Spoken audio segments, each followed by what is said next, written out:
Amener un chaman auprès des personnes qui sont en train de traverser cette étape finale de la vie, si on veut dire, c'est d'une richesse extraordinaire. On n'a pas pu mettre en évidence une psychothérapie qui marche mieux qu'une autre. S'il n'y a pas une relation, puis un contact direct qui est établi, il n'y a rien qui passe. On parle beaucoup de médecine intégrative aujourd'hui, et je pense que la médecine psychédélique, la médecine chamanique, en fait, le terme, c'est la médecine intégrative. On utilise aussi le LSD, voilà, MDMA. S'utilise dans les soins palliatifs. Même si ce n'est pas admis encore, il y a beaucoup de scientifiques maintenant qui se rallient à ça. La conscience, c'est comme quelque chose qui est autour de nous. Et la matière est une manifestation particulière de conscience. Qu'est-ce qui t'a amené à faire l'activité que tu fais aujourd'hui? Je m'appelle Alexis Rohrbach, je travaille actuellement comme psychiatre et comme psychothérapeute. J'ai développé j'ai eu un parcours comme ça, voilà, très classique. Je me suis formé comme médecin, j'ai fait la médecine à Lausanne, j'ai grandi dans la région, donc je suis vraiment de cette terre. J'ai passé mon enfance dans les alentours de Lausanne, dans une petite ville à Puy. J'étais un enfant qui jouait beaucoup, j'aimais beaucoup sortir. On organisait des jeux de cache-cache, on partait des fois à l'aventure avec un copain ou des amis dans la forêt. Voilà. J'étais un explorateur des environs.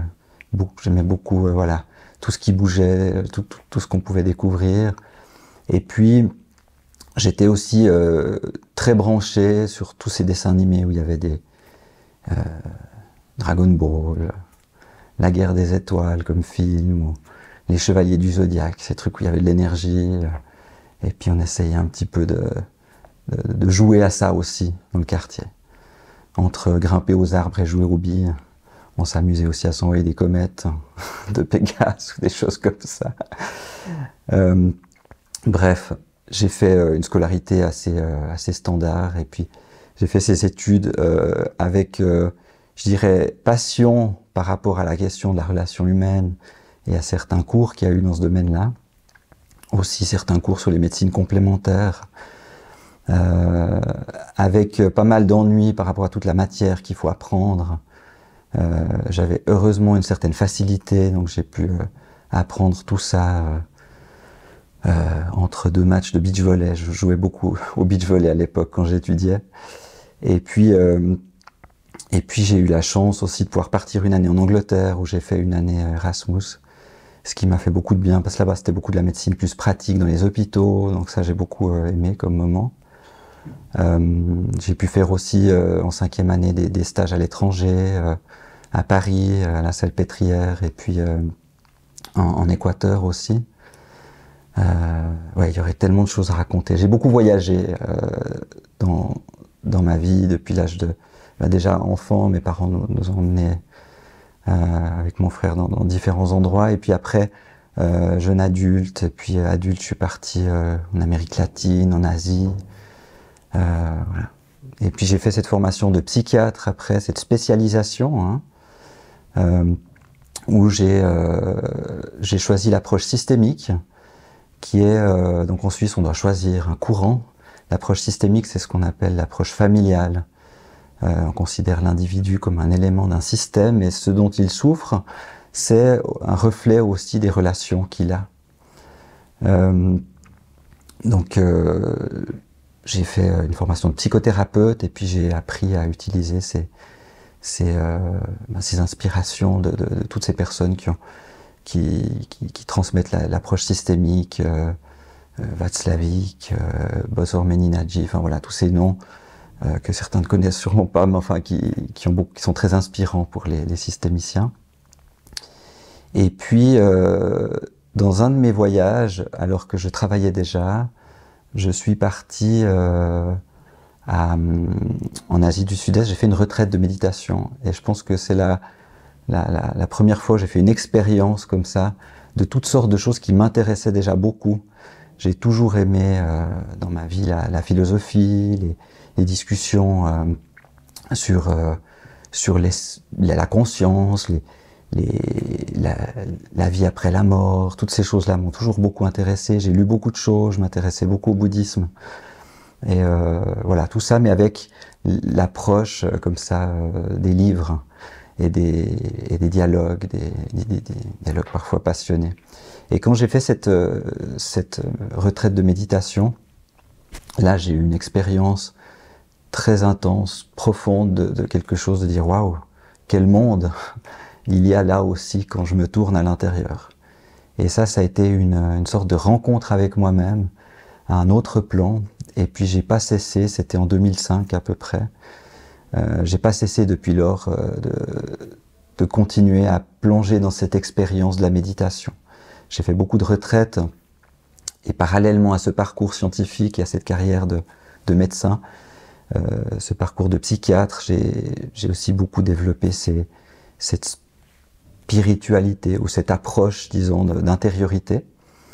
J'ai fait des retraites dans des temples zen, ici en Suisse, à Paris aussi, pendant 3-4 fois par année. Je partais une semaine, je partais quelques jours. C'était chaque fois impressionnant et nouveau de découvrir, d'écouter la respiration, de voir que j'inspire, j'expire, il y a tout un monde qui se déroule.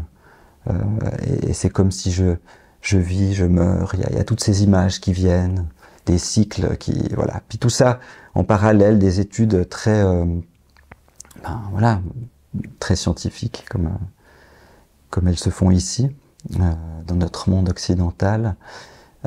J'ai découvert, ensuite j'avais commencé à travailler comme psychiatre, et puis j'étais un peu frustré dans mes thérapies, j'ai l'impression que j'arrivais pas à aller toucher l'essentiel de ce que les gens voulaient amener, et puis de leur souffrance aussi.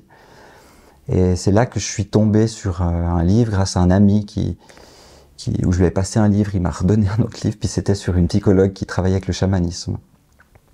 Et moi je trouvais ça un peu particulier, mais en même temps très intéressant. J'ai lu ce livre, j'ai dévoré en fait, parce que j'ai découvert une autre approche de l'être humain à travers une sorte de connexion à l'autre par une sorte d'énergie où on peut capter des informations. Je comprenais pas très bien comment ça fonctionnait, mais ça titillait l'explorateur en moi, et j'ai commencé à explorer aussi le chamanisme, les sortes de retraites, enfin des petites formations. Après j'ai fait une formation plus longue pour après aller explorer d'autres états modifiés de conscience, et puis ça s'est élargi après à toutes sortes de pratiques des états modifiés de conscience, la transcognitive, la respiration holotropique, les sons, et puis les psychédéliques aussi.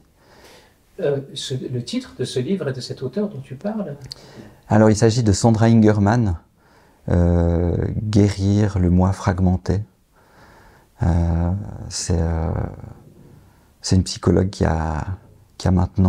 transmet le chamanisme beaucoup plus selon l'approche de Michael Harner, qui est un peu l'anthropologue qui a franchi la barrière. Hein. Les anthropologues étaient censés être des observateurs externes, et puis lui il a fait le pas comme d'autres, hein, mais je pense que c'est un des anthropologues qui a vraiment fait le pas d'aller faire l'expérience que le chaman lui proposait de faire. Il est vraiment entré dans l'aspect vivant de la communauté d'une manière pleine et entière, et puis il a découvert ce chamanisme et il en a extrait ce qu'il appelle le core chamanisme, le chamanisme noyau, qui est une sorte de guide du routard pour occidentaux, pour l'esprit qui est formaté avec notre logique, pour approcher le chamanisme, comprendre, faire des exercices et rencontrer un peu ce monde qu'on appelle le monde des esprits, cette réalité non ordinaire dans laquelle on plonge quand on est en état de conscience modifié,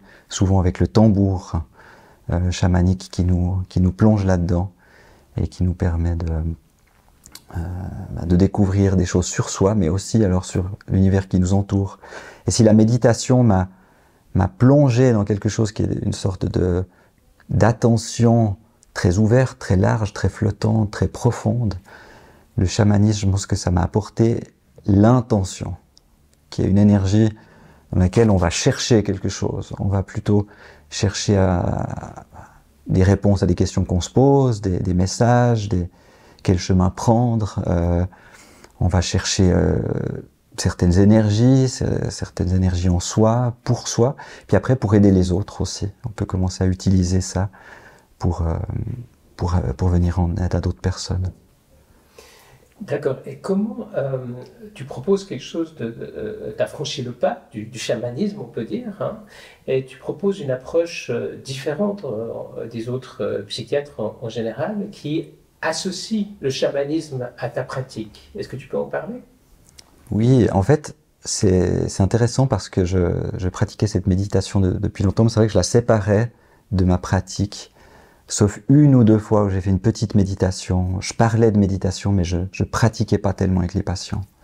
Et quand j'ai vécu la rencontre avec ce chamanisme, c'est devenu évident à ce moment-là qu'il fallait introduire ce monde dans lequel j'étais pendant tellement d'années et qui cheminait un peu en parallèle dans le monde professionnel dans lequel j'étais, dans mon travail. Et j'ai commencé après, évidemment, avoir fait un bout de chemin, à utiliser le tambour et la méditation. On faisait des méditations avec les patients, et puis certains, je disais, écoutez, je vous propose de découvrir le tambour, de découvrir comment ça se passe quand vous écoutez, voilà, le rythme, le son, regardez, et puis vous pouvez imaginer un endroit où vous êtes bien, et puis le tambour sera là, et peut-être que vous irez dans cet endroit, où vous vivrez d'autres choses. Et puis je tapais le tambour pendant les séances. Et puis j'ai vu que les patients revenaient déjà impressionnés de sortir de leur tête, de vivre une expérience non mentale, d'aller dans quelque chose de plus sensoriel, de plus visuel aussi. Et puis, j'ai vu que ça apportait beaucoup de ressources et d'énergie à la thérapie et d'idées aussi pour que la personne puisse avancer vers ce qui l'aide à aller mieux. Comme si elle trouvait à l'intérieur de soi, à travers ça, ce dont elle a besoin. Elle était plus connectée à qu'est-ce qui est juste pour moi, elle savait mieux comment prendre soin d'elle. Petit à petit, j'ai commencé à utiliser ces outils-là. C'est des outils que j'utilise en tant que psychothérapeute, et puis ça s'inscrit dans la psychothérapie que je fais comme des informations supplémentaires qui permettent de mieux comprendre ce que vit la personne et qu'est-ce qu'elle a sous la main. On va souvent en thérapie chercher qu'est-ce qui va pas, parlez-moi de... Et je pense que si l'état modifié de conscience peut nous plonger dans le trauma, et là on va dans des états modifiés de conscience peut-être plus profonds, c'est pas plus profond, mais je pense plus orienté en tout cas dans le fait qu'on veut vraiment aller régler quelque chose. On peut commencer par aller chercher d'abord des ressources. Et souvent les patients ont des souvenirs agréables qui leur reviennent de leur enfance, ils repensent à des choses qu'ils n'avaient plus pensé depuis longtemps, et ça active vraiment tout un mécanisme, on peut appeler d'auto-guérison. Évidemment c'est l'intention toujours qu'on pose, donc évidemment si on va avec l'intention d'aller chercher ça, c'est plutôt ça qu'on va trouver, qui va émerger. Donc ça veut dire qu'en général, dans ta pratique de psychiatre, tu appliques des techniques chamaniques, en général pour tous les patients qui le demandent. Comment est-ce que tu choisis d'utiliser des techniques chamaniques ou pas? Alors, je dirais que ça a évolué. Les outils ou techniques chamaniques que j'utilise font partie d'une palette de différentes choses et j'utilise de manière plus globale les états modifiés de conscience, ou je préfère les états élargis de conscience. On parlera peut-être après de la conscience, mais ces états élargis de conscience se rencontrent à travers toutes sortes d'approches, certaines d'inspiration chamanique et d'autres à travers des sons. J'utilise des bols en cristal, des bols tibétains. J'utilise la méditation dont on a parlé avant, des musiques. J'utilise aussi un psychédélique, la kétamine, pour aller chercher aussi des ressources et aussi travailler avec ces états élargis de conscience. Donc j'utilise tous ces outils-là pour aider la personne. Comment je choisis? Je dirais que c'est en fonction de la personne que j'ai en face et et de comment elle se présente, est-ce qu'elle est prête à entrer dans ce monde-là. Avec le temps, aujourd'hui, dans ma pratique, j'ai arrêté de prendre en charge des thérapies longues et de faire des suivis psychiatriques. J'ai ma cohorte de patients, ça se renouvelle peu, je les vois régulièrement, et j'ai développé un espace de thérapie brève, qui est une thérapie que j'appelle thérapie de connexion, dans lequel j'oriente beaucoup plus la personne à aller vivre une expérience, j'appelle de connexion, de se relier à soi, d'être à l'écoute et de développer après dans sa vie ces ressources-là et ces pratiques-là pour aller mieux. Et en quelques séances, c'est en général 5 séances, je fais un petit voyage avec la personne de rencontre avec ces outils-là, et selon ce qui lui parle, on va peut-être utiliser certains, plus le tambour pour certains, parce que ça fait vibrer quelque chose. Là, je vais peut-être utiliser parfois je vais faire le rituel de la mort chamanique, qui est quelque chose d'assez puissant, dans lequel on va vivre sa propre mort. Voilà, c'est pas tous les jours, mais c'est des choses de cet ordre-là. Parfois, je vais utiliser aller trouver l'animal de pouvoir, par exemple, qui est un peu cette énergie qui est là avec nous à notre naissance, selon la tradition chamanique, qu'on associerait peut-être dans notre culture à l'ange gardien. Et puis on va chercher cet animal, et puis on fait un voyage pour aller trouver ça. On peut aller chercher aussi simplement un moment particulier de la vie, et puis on va amener une certaine, un peu comme faire une sorte de recouvrement d'âme, aller chercher cette partie de nous qui est restée bloquée, et puis la personne, elle retrouve le souvenir, et elle y vient en tant qu'elle adulte avec cet animal de pouvoir qui l'accompagne, et puis elle va chercher cette énergie. Ça, c'est dans des thérapies peut-être plus longues. Les thérapies plus courtes, je vais surtout faire cette notion de connexion à soi, à quelque chose de plus large aussi. J'introduis aussi cette dimension d'inconscient universel ou d'énergie universelle. On se relie à qui on est, mais on se relie aussi à un univers dans lequel on se trouve. Pour moi, bien sûr, on est un être humain, mais avant ça, on est un être vivant, et avant ça, on est un être universel. Et se sentir appartenir à l'univers, c'est fondamental. C'est là qu'on est. À la base, on est ça avant d'être vivant et avant d'être humain. Donc, retrouver ces appartenances-là, c'est quelque chose qui me semble très important pour se relier. Et c'est une systémique au sens large que je propose, toujours inspirée de cette approche systémique, cette psychothérapie systémique, mais avec une connexion à cette dimension plus large, qui est, je veux dire, logique. Hein, pour un esprit rationnel, je pense qu'on peut comprendre. On est fait de matière, on est fait de la même matière que l'univers, donc on est aussi l'univers. Enfin, j'ai presque envie de dire c'est implacable. Après, de le ressentir, ça c'est autre chose. D'aller ressentir ça en soi, c'est quelque chose qu'on essaye de faire. Par exemple, je propose un exercice, on se met debout, on respire, on a des racines, on imagine des racines qui poussent dans la terre, on imagine un fil qui nous relie au ciel, et puis on inspire depuis la terre jusqu'au ciel et du ciel jusqu'à la terre. Ça, c'est un exercice qui m'a été, on expire, hein, qui m'a été transmis par une chamane. Voilà, je reprends ces exercices, je les fais pratiquer aux patients. Bien sûr, je les pratique moi-même régulièrement, j'ai ma propre pratique à côté. Est-ce que tu peux parler de cette technique qui consiste à vivre sa propre mort? C'est la première fois que j'en entends parler, est-ce que tu peux en parler? Alors ça, c'est vraiment quelque chose qui est très chamanique. Les chamans sont très à l'aise avec la thématique de la mort. Ils vont rencontrer l'esprit des ancêtres, ils vont rencontrer l'esprit des défunts qui sont encore un peu comme des âmes en peine, qui n'ont pas pu faire le chemin d'aller rejoindre les ancêtres ou la lumière, si on veut. Et ils sont beaucoup impliqués pour aider aussi ces esprits-là. L'approche de la mort chamanique vient des traditions ancestrales des peuples premiers, dans laquelle c'était des rites d'initiation. Hein, c'est quelque chose où on renaît, on va mourir pour renaître. Donc c'est pas quelque chose c'est une mort symbolique qui fait écho avec une période de la vie qu'on mène. Donc c'est quelque chose qu'on fait pas tous les dimanches, quoi. On le fait une fois et on vit cette initiation. Alors il y a plusieurs manières de le vivre. Dans certaines manières de faire, on va aller creuser son propre trou, s'enterrer sous terre en laissant juste le visage sortir, voire s'enterrer complètement avec un tube pour respirer l'air du dehors, et puis on va passer une nuit sous la terre. Ça c'est l'extrême, d'accord? Ça se fait aussi dans le sable, peut-être que tu l'as fait à la plage, on creuse un trou, on s'enterre dans le sable, et puis c'est particulier comme expérience.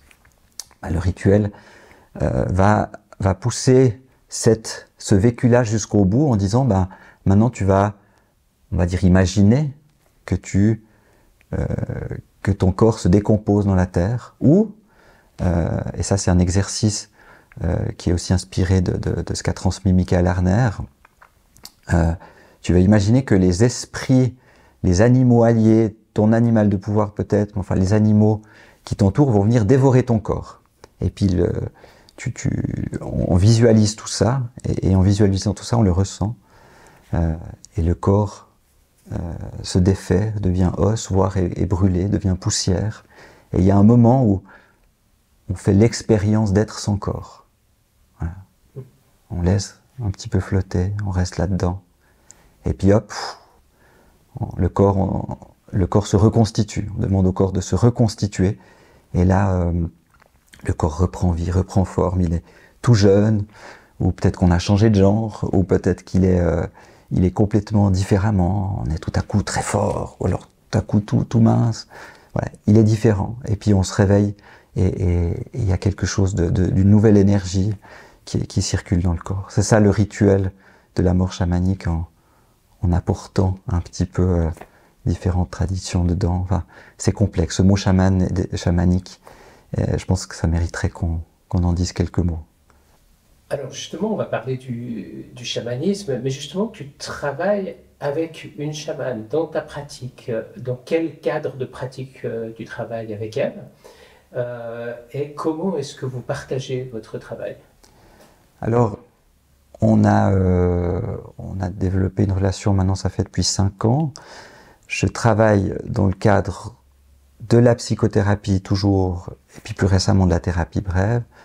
Quand je perçois dans une situation quelque chose qui bloque, dans une psychothérapie longue par exemple, et que j'arrive pas à aller toucher, et puis que j'ai l'impression qu'il faut passer par un autre biais, qu'il faut quelqu'un qui a des informations que je n'ai pas, je propose à la personne d'aller faire une séance chamanique chez elle, et elle va faire une séance seulement, et puis voilà, recevoir toutes sortes d'informations. Elle va faire un soin aussi, mais elle va transmettre aussi toutes sortes d'informations, et la personne après revient me voir avec ces informations, et souvent il y a quelque chose déjà qui s'est un peu débloqué en elle, et puis dans les séances après on va intégrer un petit peu ce qu'elle a compris, ce qu'elle a ressenti, et ça va lui permettre en général d'avancer, de débloquer quelque chose, et de poursuivre son chemin thérapeutique. Ça évite d'avoir trop le sentiment de tourner en rond, ou que les thérapies s'arrêtent parce que ça avance pas. Je sais pas si ça vient de moi, j'aime avancer.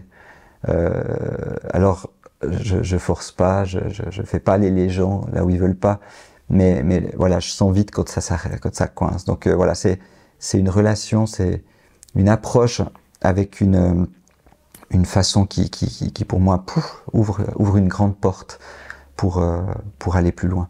Et quand c'est dans les thérapies brèves, je dirais que là c'est pour permettre aux personnes après d'aller vivre cette expérience, d'avoir plus d'informations, puis aussi de continuer après plus facilement leur chemin de guérison. On collabore parce que avec l'accord des patients, on se contacte, on échange quelques informations. Parfois, quand il y a eu une séance avec un patient qui lui a dit qu'il venait de ma part, elle peut m'appeler, et puis on parle un petit peu de ce qui s'est passé. Elle me donne quelques informations. Souvent, ça passe par le patient quand même, mais ça peut arriver. Une fois, elle est venue ici au cabinet, c'est pas encore arrivé très souvent, et puis elle est venue faire le soin ici, avec moi, parce que la personne avait une certaine, pas réticence, elle était très ouverte, mais je pense un besoin de sécurité, parce que je la connaissais depuis longtemps. Donc ça s'est passé ici. Donc voilà, la collaboration, elle est multiple, et puis elle permet vraiment d'intégrer après quelque chose qui se fait, voilà, d'une manière, moi je n'ai pas accès à tout ce qu'elle fait, c'est clair, ça c'est... Elle a une connexion très rapide. Moi, c'est une bande plus lente comme ça, dans la connexion que je développe petit à petit. Comment est-ce que c'est perçu par ton environnement professionnel direct, les autres médecins, les autres psychiatres, la pratique que tu as en collaboration avec des chamans, avec en tout cas une chamane? Ben, je pense que, je ne sais pas si c'est ma façon de rencontrer les gens qui m'entourent, mais très bien, je dirais, parce que les personnes avec qui je discute sont en général ouvertes. Elles comprennent, elles sont intéressées, elles se posent des questions, et ça mène toujours des riches échanges, et c'est toujours très bien perçu. Je suis pas encore beaucoup tombé sur des personnes qui voient ça d'un mauvais œil, mais peut-être parce que je me relie pas à elles, je vais pas dans des endroits où je vais pas parler de ça dans des endroits où les gens sont complètement bloqués à ça. Pas encore en tout cas. Je suis prêt hein, si ça doit se faire, mais j'ai pas eu trop de... Donc c'est plutôt je vois finalement beaucoup d'engouement pour tout ça, beaucoup d'envie de partager, plutôt des collègues qui viennent me dire ah mais voilà tu en parles, moi aussi, et puis qu'est-ce que tu as fait comme parcours, et puis ben je donne quelques adresses, et puis ça c'est plutôt pour accompagner aussi l'élévation de la compréhension, l'intégration de ces soins, de ces approches, et de la conscience. Hein, c'est une élévation de notre ouverture dans la conscience.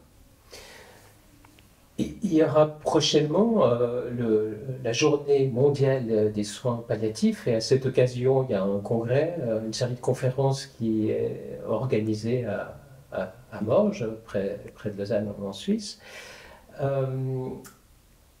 Qu'est-ce qu'on peut dire du chamanisme et de l'approche de la médecine palliative?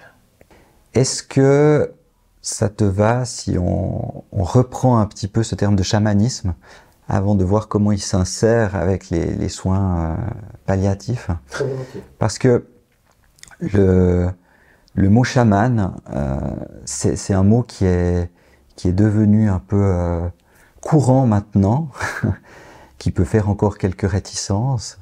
Et puis je pense à juste titre, parce qu'il a été inventé au XVIIe siècle, ce mot.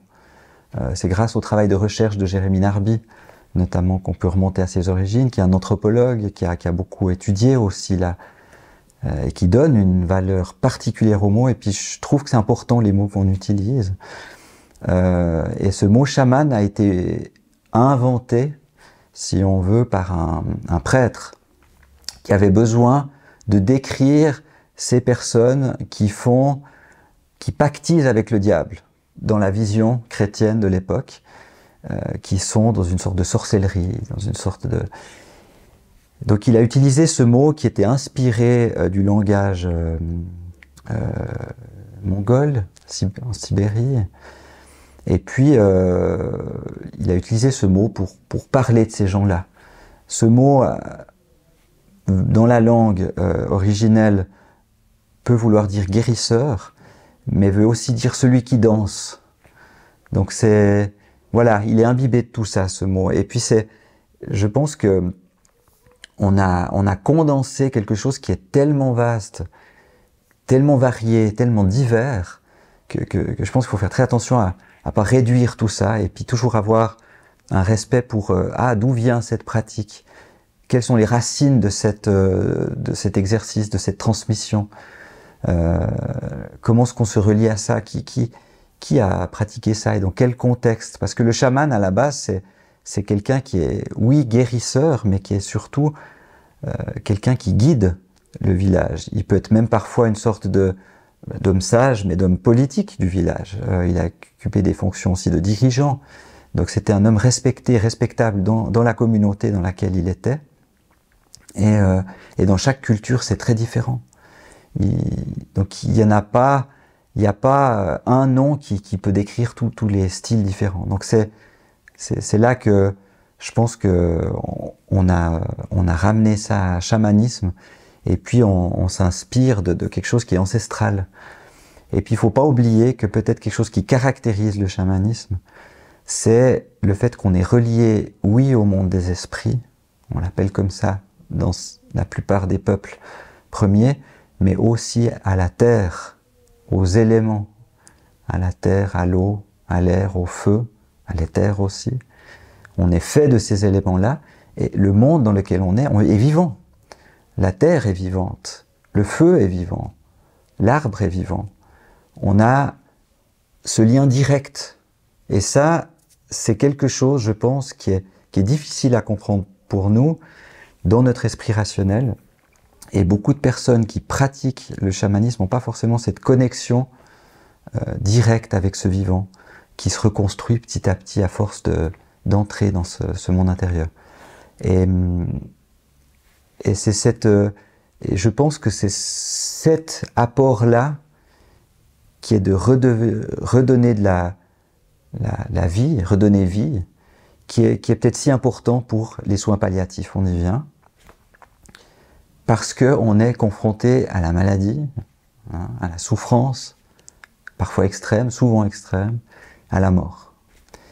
Et comment garder d'un côté une certaine dignité, puis une certaine paix, tranquillité, et puis une certaine vitalité malgré tout ça, une certaine énergie de vie, malgré cette étape difficile dans laquelle on est clairement confronté à la fin.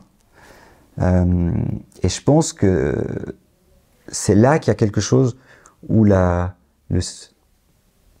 savoir ancestral, la transmission ancestrale peut nous relier à la vie au plus profond de nous-mêmes. Et je pense que c'est là qu'il y a un pont avec les soins palliatifs. Parce que le chaman est à l'aise déjà avec la mort, il peut rassurer par rapport à ça, il peut accompagner par rapport à ça, et les soins peuvent aussi soulager la souffrance.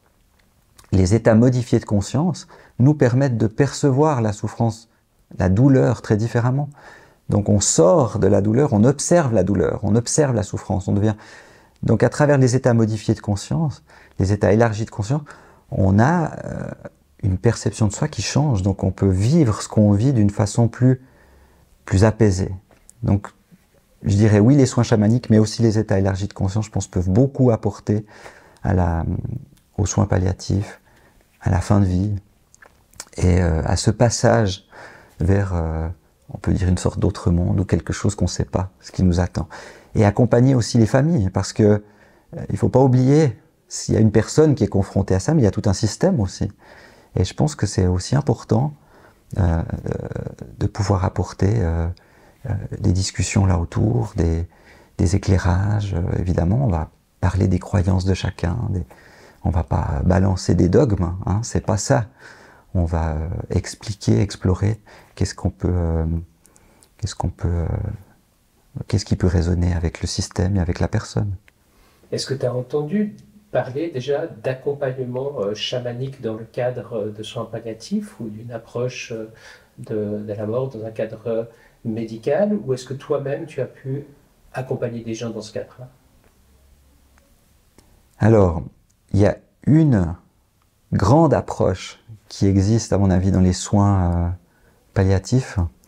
J'ai beaucoup lu, à l'époque je m'intéressais beaucoup aux soins palliatifs. Quand j'ai commencé la médecine, j'ai postulé, je voulais faire des soins palliatifs. Finalement, mon chemin m'a amené sur d'autres voies.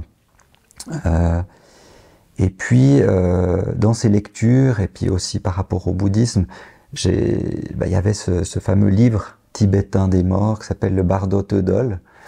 Et puis dans ces lectures, j'ai appris, et puis j'ai entendu plus tard aussi, qu'il s'utilisait pour certaines personnes, parce qu'en lisant certains bouts du texte, ou le texte en entier, à la personne avant de décéder, elle s'apaisait.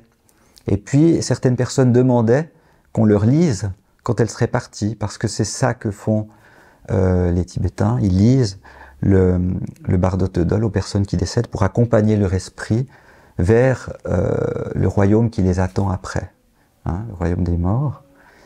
Et oui, c'est du bouddhisme, mais je pense qu'il y a un syncrétisme dans le bouddhisme tibétain, et je pense qu'il y a du chamanisme là-dedans, parce que quand on lit cet ouvrage, quand on lit les textes, on ne peut pas faire abstraction de tout cet imaginaire qu'il y a aussi dans les peuples premiers. Et je pense que c'est un soin chamanique. Voilà. Je pense qu'on peut, dans le monde dans lequel on est aujourd'hui, l'appeler comme ça. Un accompagnement chamanique. Bouddhiste chamanique, bouddhico-chamanique. Voilà. Donc ça, c'en est un que je connais.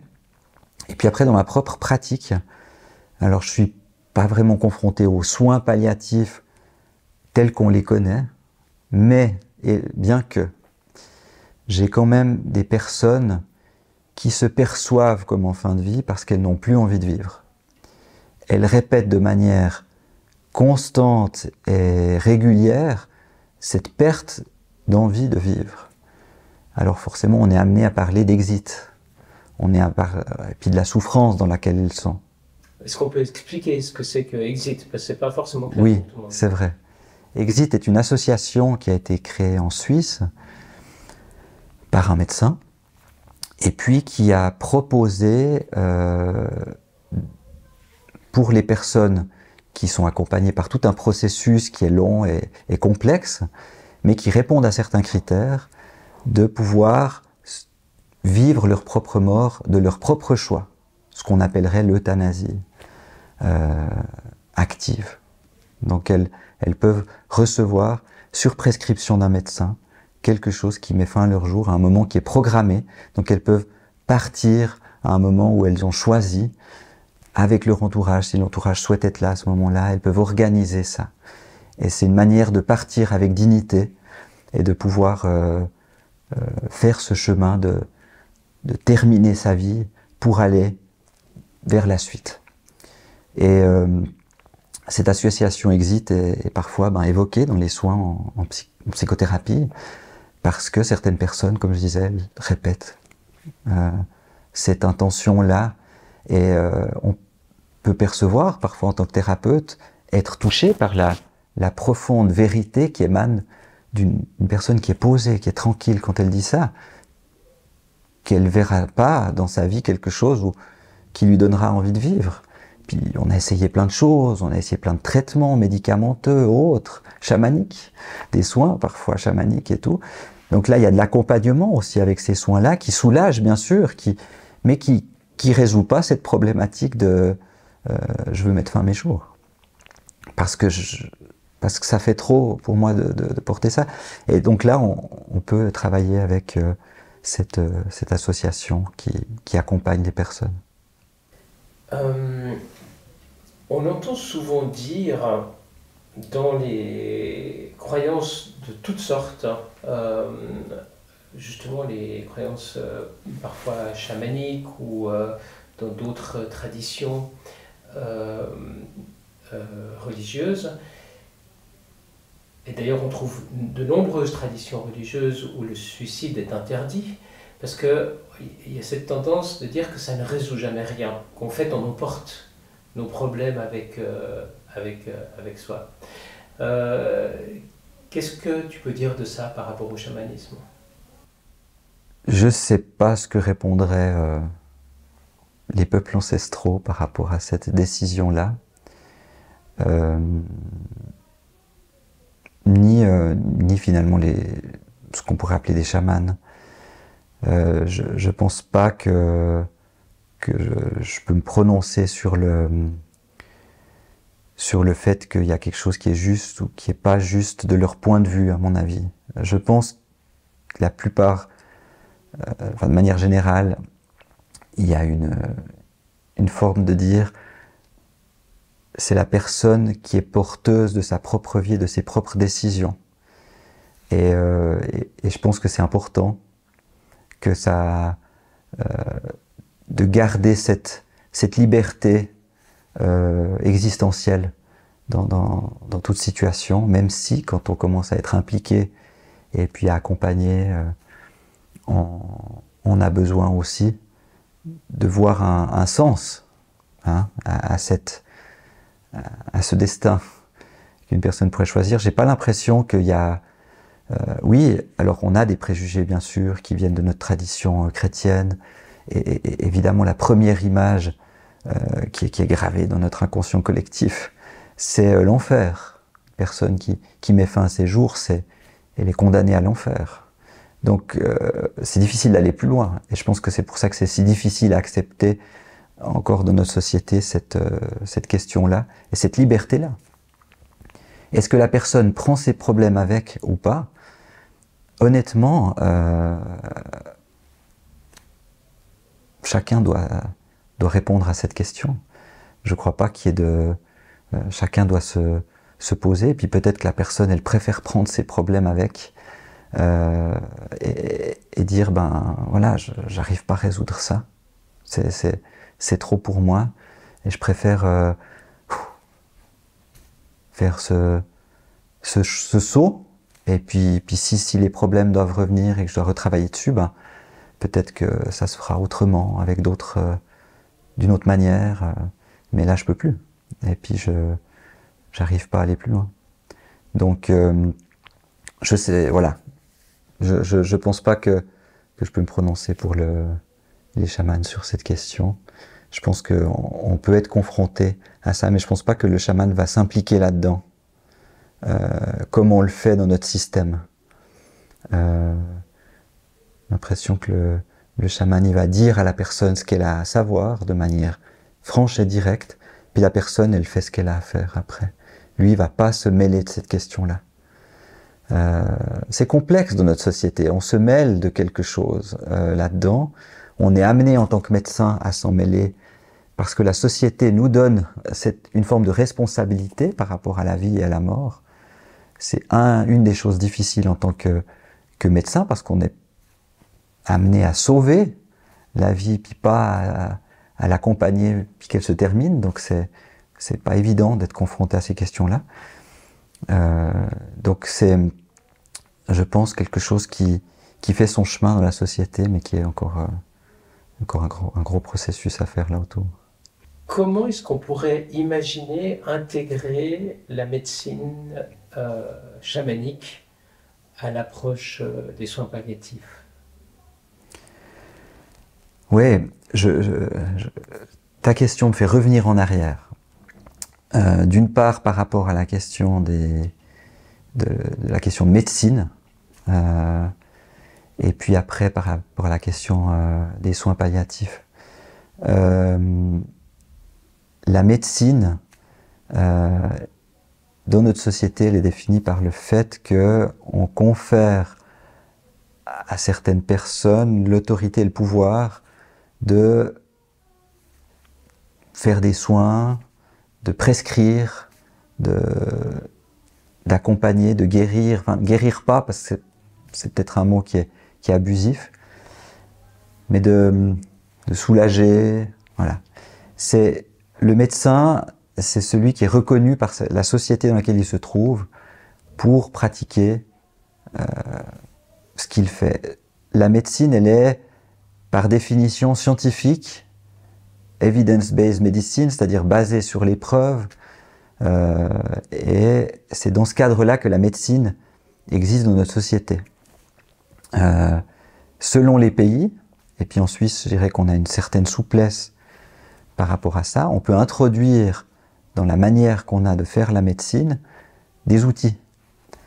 Et puis, on continue à faire la même médecine, c'est la médecine evidence-based medicine, avec des outils. Et puis là, on est dans une pratique on utilise ça avec les médicaments, qui est off-label, c'est-à-dire qui est en dehors des prescriptions habituelles, mais pour laquelle il y a quand même des références, des expériences qui montrent que ça aide. Et puis du coup, ça se rajoute comme possibilité d'utiliser ces outils-là dans la médecine, qui est toujours, qui émane d'un médecin. Voilà. Et puis parler de médecine chamanique, là, il y a quelque chose qui est complexe dans cette alchimie-là. Parce que ça voudrait dire, je pense, que le médecin est chaman. Est vraiment reconnu comme chaman, pour être un médecin chamanique. La médecine, à mes yeux, est quelque chose qui devrait être beaucoup plus large. Ça devrait englober, et ça englobe déjà tout le côté psychosocial, dans lequel il y a tout le côté evidence-based medicine aussi, et ça a sa place, mais ça devrait aussi englober le côté qu'on va appeler spirituel, ou existentiel, de réflexion sur le sens de la vie, de manière à comment je me sens aussi appartenir à cet univers, qu'est-ce qu'il y a, est-ce que c'est invisible, a quelque chose à me dire, est-ce qu'il fait quelque chose pour moi, est-ce que je l'appelle d'une certaine façon, est-ce que c'est Dieu, est-ce que c'est le grand tout, est-ce que c'est le grand esprit, enfin voilà, tout ça, cette dimension-là devrait faire partie de la médecine.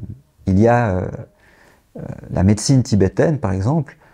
Pour les médecins, ils doivent se former à ça, ils doivent avoir une approche spirituelle, ils doivent se développer là-dedans. Donc, cette médecine-là, elle pourrait inclure le chamanisme. Parce que le chaman, par nature, est relié à cette dimension de l'invisible. La médecine dans laquelle on est a envie de le faire et permet de le faire par certains aménagements, disons, comme j'ai dit un peu avant, mais il n'y a pas la place de manière directe parce que c'est pas encore reconnu comme quelque chose qui fait partie de la médecine. Il y a la médecine qui s'introduit, l'accompagnement spirituel qui se fait maintenant dans les soins, ça vient, mais je dirais qu'il n'y a pas une reconnaissance sociale parce que en arrière-fond de la médecine, c'est la politique, c'est la société qui définit. Et le problème, c'est que la politique, elle est séparée de la religion. Elle est séparée de la spiritualité. Donc, on est dans deux codes différents. Aujourd'hui, la religion dans laquelle on est, voilà, un peu en d'effervescence, si on peut inventer ce mot, avec beaucoup de personnes qui se disent athées, ou qui croient à d'autres choses. Enfin, je crois qu'aujourd'hui, et puis d'autres qui restent très reliés. Enfin, voilà. Mais c'est un autre ordre. Donc, la médecine, elle est plus d'obédience politique sociale que d'obédience religieuse. Et je dis pas qu'on doit mettre de la religion dans la médecine. Mais voilà, pour que la médecine soit chamanique, il faudrait qu'on appartienne à quelque chose qui se redéfinisse et que la médecine s'ancre dans quelque chose qui rassemble tout ça. Et là, on est dans un entre-deux, dans un inconfort, voilà, dans un inconfort. Voilà, ça, plus le côté chaman. Médecine chamanique, ça implique que la personne, elle a quand même, à mon avis... donc, ce qu'on appellera médecine chamanique, on dira que c'est un médecin de notre société qui utilise des outils chamaniques et puis qui fait une sorte de pratique chamanique sans être lui-même chaman. Voilà. Voilà, pour dire ce que moi je trouve que ça devrait être, hein, de manière plus large, et puis comment c'est, et puis qu'est-ce qu'on peut entendre quand on dit médecine chamanique, en ramenant ça au contexte dans lequel on travaille. Bon, voilà, j'espère que ces détours sont pas trop compliqués, mais il semble important pour donner aussi de la valeur à ce qui est autour de tout ça, et puis pas réduire le chamanisme à un exercice, même si c'est surtout ça qu'on fait quand on utilise des soins chamaniques. Il y a parmi les médecins, il y a parmi les thérapeutes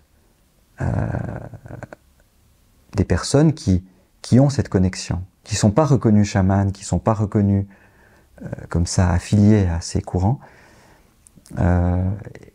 et on n'a pas de système de validation, de dire oui, toi on pourrait dire que tu es vraiment chaman, tu as vraiment cette connexion directe avec ce monde de l'invisible, et toi tu ne l'as pas.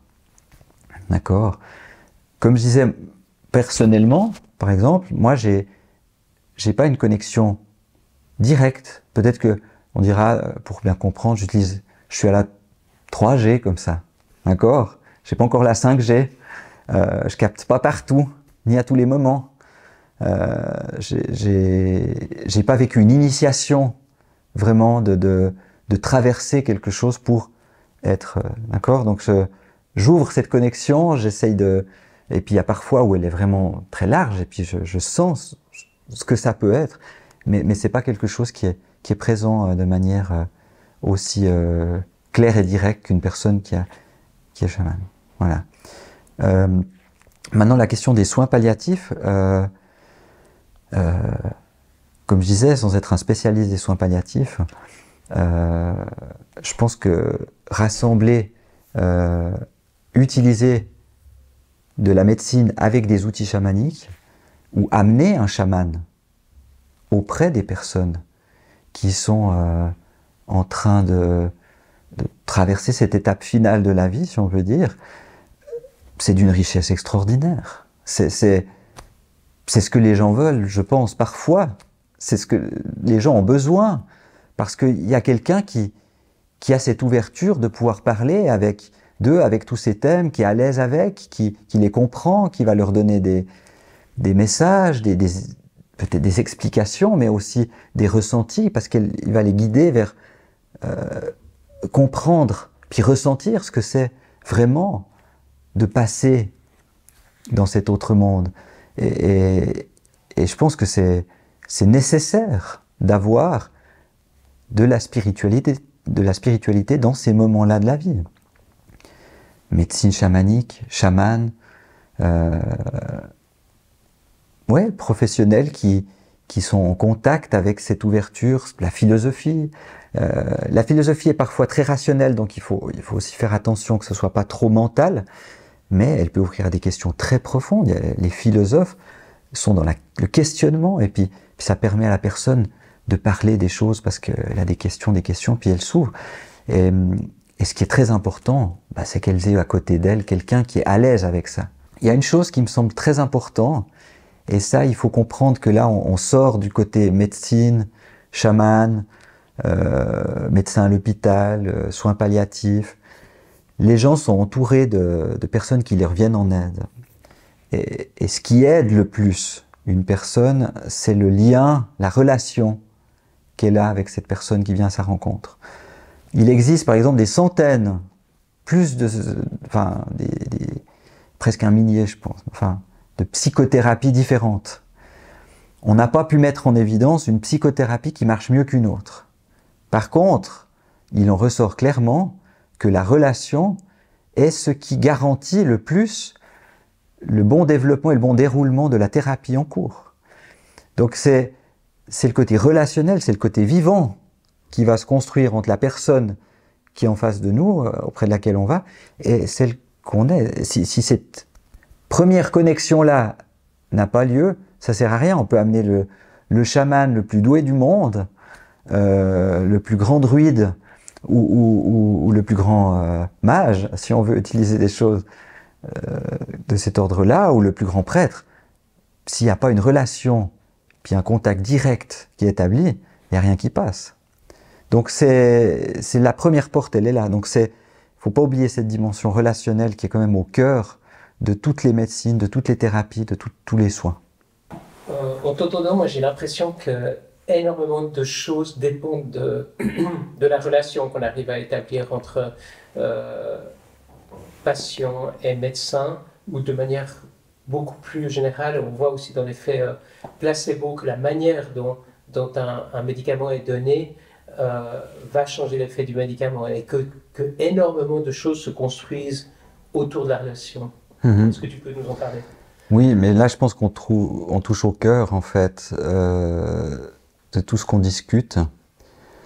La relation, comme je disais, permet en effet à quelque chose de circuler et activer le processus chez la personne de rétablissement, de sentir qu'elle peut être aidée, qu'elle n'est pas seule.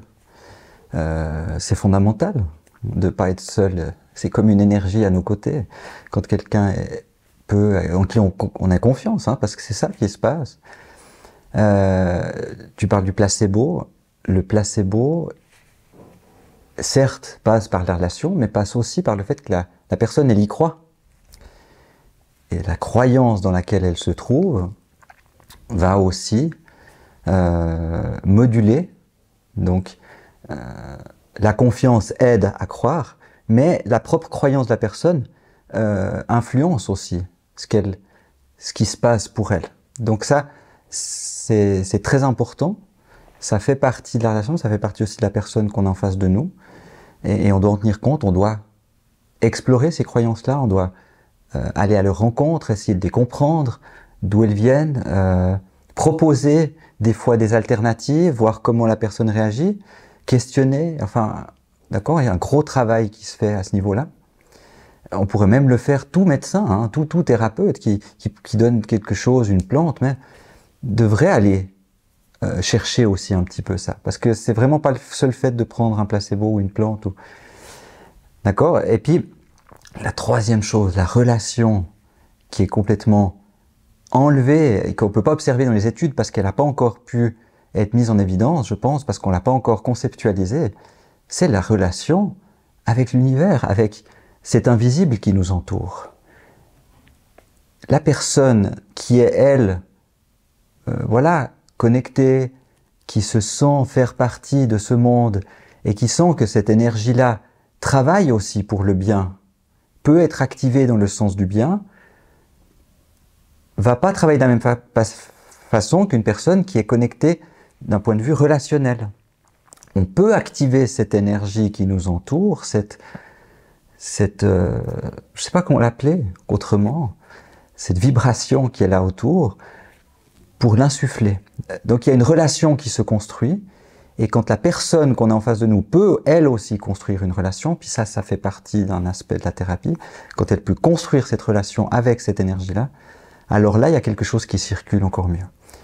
Mais c'est cet aspect relationnel qui pourrait commencer à émerger dans une médecine qui intégrerait la dimension spirituelle dans les soins. C'est une relation, voilà, à plusieurs niveaux. Avec la personne qu'on a en face, c'est fondamental, mais aussi avec le monde qui nous entoure. Si on sent que c'est bienveillant, ben c'est sûr, ça se passe autrement que si on sent que y a des choses qui agissent contre. Et est-ce que c'est vrai, est-ce que c'est pas vrai? C'est pas ça qui compte. Et là, on touche encore à une autre question qui est celle de est-ce que c'est réel, pas réel, voilà. C'est pas ça qui compte. Ce qu'on ressent influence tellement le processus que construire une relation avec ce monde invisible est fondamental pour pouvoir travailler avec et l'insérer dans les soins. Qu'est-ce qu'on pourrait dire de l'utilisation de psychédéliques dans le cadre de la médecine palliative? Alors, par rapport au chamanisme, il y a une chose qui est très importante, c'est que il y a des peuples autour du monde, encore aujourd'hui, de traditions ancestrales qui s'est transmise de génération en génération, qui s'utilisent encore aujourd'hui, qui utilisent en effet des substances avec des effets psychédéliques pour des soins personnels, des soins de village, hein, parce qu'ils font aussi des choses en groupe avec ces substances-là, ou pour le chaman, pour aller chercher des réponses. Voilà, hein, tout ce travail. Mais ils ne travaillent pas juste avec une substance, ils travaillent avec une plante qui est un être vivant. Donc ça veut dire qu'ils ont une relation avec cette plante. Ils connaissent cette plante d'un point de vue, ils ont passé du temps avec, ils sont pas allés boire des verres avec, mais ils ont écouté ce qu'elle dit, et ils utilisent l'énergie de cette plante. Donc ils connaissent, on pourrait dire l'âme, hein, entre guillemets, en termes d'élicart, on peut en parler après, mais ils connaissent la substance profonde, si on veut, hein, la nature profonde de ce qui les accompagne, de ce qu'ils utilisent. Donc c'est quelque chose que dans notre médecine psychédélique, on n'a pas. On n'apprend pas à construire un lien avec la substance qu'on a en face de nous.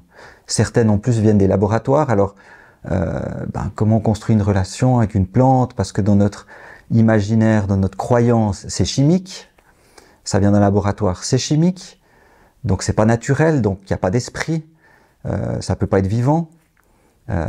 Faut pas oublier qu'on est un être vivant, donc on crée du vivant, on peut pas créer du non-vivant, c'est pas possible. Donc il y a quelque chose de vivant quand même. Mais bon, ça c'est encore un autre débat. Donc on utilise des substances et puis on n'a pas une tradition très ancienne de tout ça. Donc on s'appuie pas sur quelque chose d'un long parcours de gens qui ont fait avant et puis donc on est en phase d'exploration. Hein, ça a beaucoup commencé, je dirais, dans les années 50, comme on le sait, et puis ça s'est éteint après à cause du côté illégal. Ça revient aujourd'hui parce que c'est autorisé dans certains cadres thérapeutiques. Mais on n'a pas de tradition, on n'a pas de racines, on est tout jeune. Alors soit on va développer notre propre tradition, et puis dans 1000 ans, ben, ce sera autre chose. Ou alors, on peut dire, mais non, il y a toute une expérience dans le peuple, de la Terre, et puis on va s'inspirer de cette tradition-là, on va créer des liens avec eux, on va comprendre comment ils utilisent ça, puis on va essayer de voir comment ça peut nous aider à mieux utiliser ce qu'on utilise. Puis on pourra peut-être leur dire, bah écoute, moi j'utilise ça, c'est un truc, ça a été fait au laboratoire, est-ce que tu veux l'utiliser? Qu'est-ce que t'en dis? Qu'est-ce que tu perçois? Puis peut-être qu'eux, ils vont nous aider aussi à mieux comprendre ce qu'on utilise. On pourrait gagner un temps fou à créer des ponts et à travailler ensemble. Puis à avoir après des racines communes dans l'utilisation de ces choses, plutôt que de développer tout ça tout seul dans notre coin, dans notre bastion qui est protégé. Puis c'est pas pour rien qu'on se protège. Hein. Je pense que on a aussi des raisons. Je veux pas critiquer. Enfin, j'espère que c'est pas ça qui ressort. Mais c'est vrai que moi, c'est cette question où c'est vrai. Je pense qu'il me touche, c'est quand on fait pas attention à ce qui s'est passé avant, puis on le prend pas en considération comme quelque chose qui a une valeur. Donc voilà. On parle beaucoup de médecine intégrative aujourd'hui, et je pense que la médecine psychédélique, la médecine chamanique, en fait, le terme, c'est la médecine intégrative. Voilà, c'est ça le terme, je pense, aujourd'hui, qui est le plus juste pour toutes ces choses. On intègre des choses. Mais on ne doit pas oublier d'intégrer aussi dans le vertical. Le vertical, on le voit par rapport à la connexion au grand doute, aux choses comme ça dont on parlait, mais en fait, le vertical, c'est aussi la connexion à la terre, c'est aux ancêtres, aux origines. Et puis cette dimension-là, elle n'est pas encore très intégrée. Ça se fait, hein, il y a des petites... Et puis je pense que cette rencontre autour des soins palliatifs qui va se faire est là pour mission, enfin pour intention, j'ai l'impression de rassembler aussi des choses de culture et de traditions différentes. Donc maintenant, il y a la question de l'utilisation des psychédéliques dans les soins palliatifs. Ça a toute sa place. Ça a toute sa place. Ça s'utilise déjà. Ah, je voulais quand même dire, la kétamine, c'est un psychédélique. Mais je ne sais pas s'il y a un bréviaire des psychédéliques, des non-psychédéliques, mais c'en est clairement un. Il y a clairement des effets psychédéliques avec la kétamine, et puis pour les personnes qui en ont pris suffisamment, il n'y a aucun doute. Il y a des effets psychédéliques au même titre que les autres. Parfois très puissants. C'est vrai que la kétamine peut être plus douce, à des doses modérées, a cet avantage de rentrer à l'intérieur de soi de manière plus soft, mais elle est elle peut être très psychédélique aussi, puis aller dans des traumas profonds. Donc je pense qu'on peut vraiment la considérer comme un psychédélique à part. Et puis ces psychédéliques-là, la kétamine notamment, la psilocybine, je sais qu'elle peut s'utiliser. On utilise aussi le LSD, voilà, MDMA, s'utilisent dans les soins palliatifs. Et ils ont toute leur place parce que la personne, elle est face à des questions existentielles qui la bouleversent, qui l'angoissent, qui l'insécurisent. Et quand elle vit ces voyages, ces rencontres avec une vision plus large de soi, du monde qui l'entoure, elle peut avoir un soulagement important, elle peut vivre l'expérience du fait qu'il y a quelque chose en elle qui va rester. Voilà, c'est le genre d'expérience qu'on peut faire avec les psychédéliques. Il y a quelque chose de plus en moi qui vit et qui va m'accompagner, qui va rester, qui va pas partir. Oui, mon corps va s'en aller, mais il y a quelque chose de plus qui va perdurer et après tranquille, hein. Enfin, tranquille, d'accord, il y a la souffrance, il y a la douleur. Les psychédéliques permettent de vivre des moments sans douleur. permettent de voir la douleur, d'aller dans la douleur et puis de voir qu'est-ce qui peut faire qu'on la transforme aussi. Donc ils peuvent donner toutes sortes de pistes. Chaque voyage est différent, c'est différent pour chacun, mais ça a vraiment toute sa place dans les soins palliatifs parce que je dirais plus que des soins de confort, ça permet à la personne de transformer sa vision d'elle-même et de ce qui l'attend.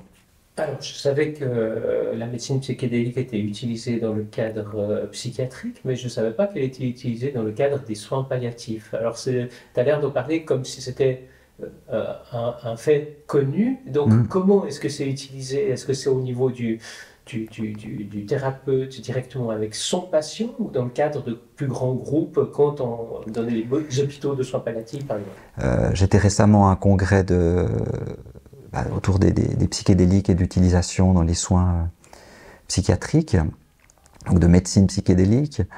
Et puis là, il y a une étude qui a été présentée avec la psilocybine notamment et le LSD qui s'utilisent dans des services de soins palliatifs. Mais c'est dans des protocoles de recherche. Donc c'est pas encore quelque chose qu'on peut proposer de manière courante. Et puis évidemment, ça arrive, des collègues utilisent ça un peu off-label. De nouveau, ils sont avec un patient, ils sont touchés par la souffrance, ils connaissent l'expérience de la médecine psychédélique et de la substance, puis ils essayent avec certains patients en prenant des risques, je pense restreints parce que ils y vont tranquillement et puis c'est au courant, on informe un peu le service dans lequel ça se passe et puis ça se fait, mais c'est pas encore de manière très ouverte comme ça. Donc je pense qu'il y a une phase exploratoire qui est là, il y a une phase de recherche surtout qui se fait dans ce domaine-là et c'est très prometteur. Enfin, les témoignages, c'est édifiant quand on voit les personnes qui ont rencontré leurs grands-parents décédés, qui les attendent, qui ont fait des rencontres incroyables avec ils reviennent après et puis ils sont là. Je sais maintenant que je vais les retrouver. Et puis je veux dire, ça change complètement l'angoisse qui peut être là dans ces moments-là. Alors voilà, ça c'est un exemple qui m'avait touché, par exemple. Mais c'est dans des protocoles de recherche surtout. Tu utilises un terme qui est la transcognitive.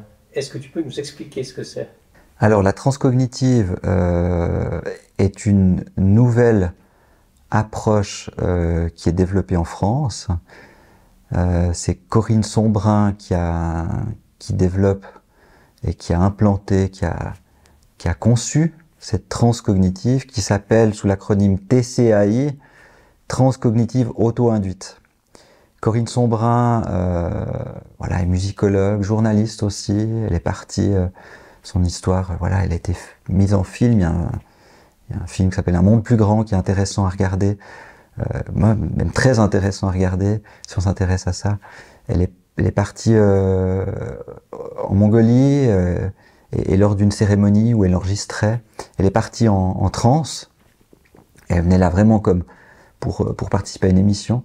Elle est partie en transe et puis la chamane qui était là a dû la ramener, a dû faire un soin chamanique ou une approche chamanique pour la ramener, pour qu'elle revienne un peu dans sa peau, puis qu'elle atterrisse si on veut. Et puis elle lui a dit, mais pourquoi tu m'as pas dit que t'es chamane, voilà, tout ça. Puis Corinne Sombrin après a passé plusieurs années là-bas pour apprendre le chamanisme, la pratique chamanique, faire un travail de sortir la chamane qui est en elle. Et puis après toutes ces années, elle est revenue en France et puis elle a proposé à des scientifiques d'étudier ça. Et comme elle devait étudier ça dans un contexte où normalement là-bas on bouge, on tape le tambour, on gigote, quoi, ça active un peu le processus de transe. Là on lui a dit non, tu peux pas bouger parce que les électrodes ça va perturber l'enregistrement, donc elle a dû rester au calme, puis elle a découvert qu'en fait on peut induire la transe sans bouger. Et puis ils ont commencé à étudier cette transe, ils ont vu que l'électroencéphalogramme c'est comme dans une crise psychotique. La transe, ça fait les mêmes ondes cérébrales, sauf que on rentre en transe et on sort de transe. On reste pas dans l'état psychotique, enfin dans ce qui y ressemble en tout cas. Donc elle a commencé il y a des recherches qui ont commencé là-dedans, il y a des groupes, des ateliers. Moi, j'ai participé à un de ces ateliers de transcognitive pour les thérapeutes. Il y en a aussi pour des artistes qui se font. C'est sur 2 week-ends, donc c'est pas quelque chose d'approfondi. Je l'ai fait pour mon développement personnel, pour ma connaissance propre. C'est pas quelque chose que j'utilise en thérapie, parce que j'ai pas fait de formation spécifique et approfondie à ça. Mais ce qui est intéressant dans cette transe, donc on est toujours dans les états élargis de conscience. Hein. Le mot transe et état élargi de conscience, je pense c'est presque, enfin, d'accord, on est similaire. Le mot transe, c'est simplement un autre état de conscience dans lequel on est et puis dans lequel on rentre et duquel on revient. Quand on écoute de la musique, on peut vite être là-dedans. Hein. Mais la particularité de la transe cognitive auto-induite qu'on retrouve dans la transe holotropique, avec la respiration holotropique, il y a une hyperventilation, c'est qu'on implique aussi le corps. On met en mouvement, on laisse sortir les mouvements, on implique la voix, donc on peut crier, on peut chanter, donc on ouvre des parties de soi qui sont très réprimées dans notre société. Le corps est très...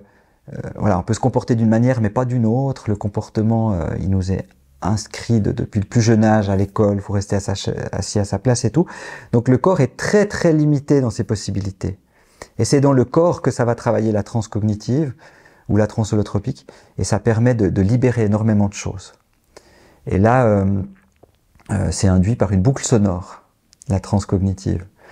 Il y a une boucle qu'elle a développée, Corinne Sombrin, et puis plus de 80% des personnes qui écoutent cette boucle sonore partent en transe.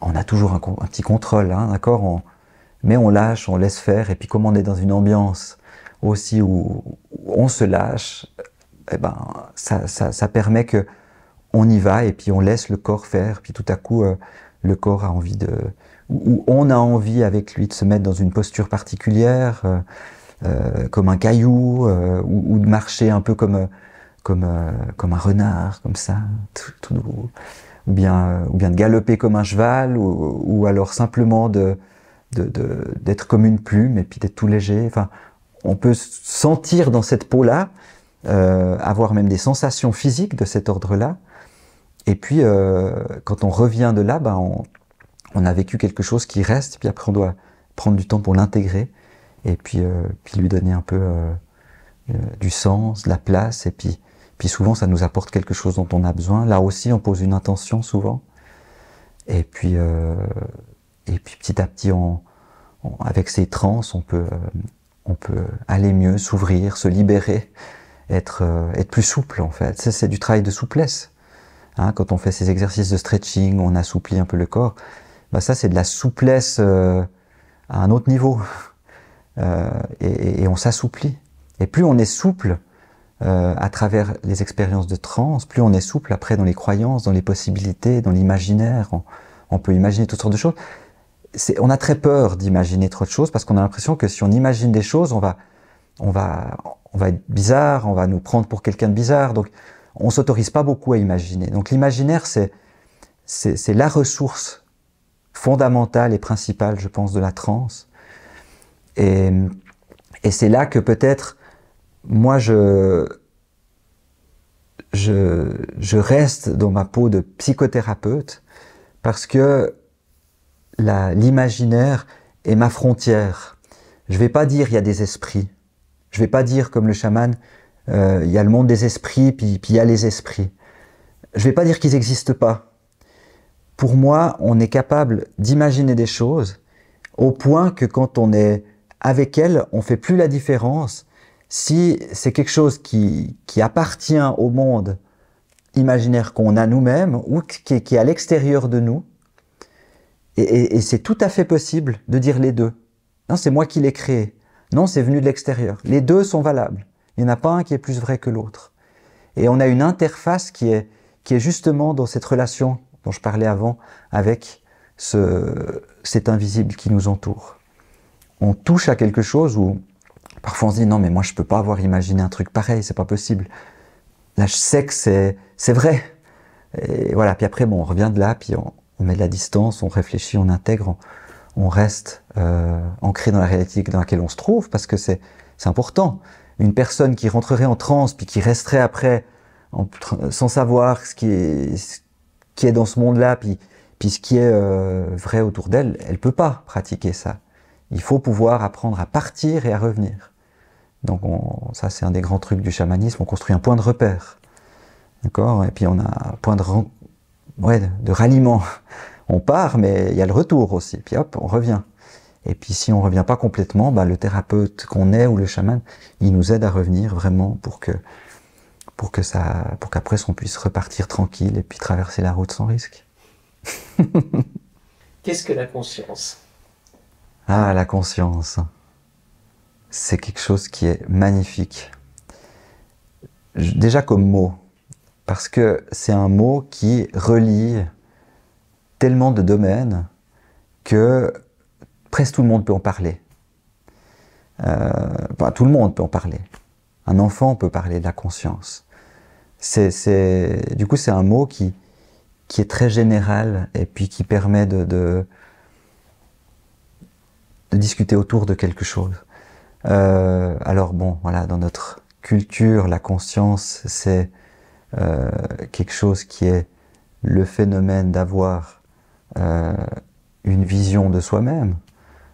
J'ai conscience de qui je suis, j'ai conscience de ce qui est à l'extérieur, et qui est produit par la matière, donc qui émane du cerveau. C'est un produit du cerveau. Je pense que même si c'est pas admis encore, il y a beaucoup de scientifiques maintenant qui se rallient à ça. La conscience, c'est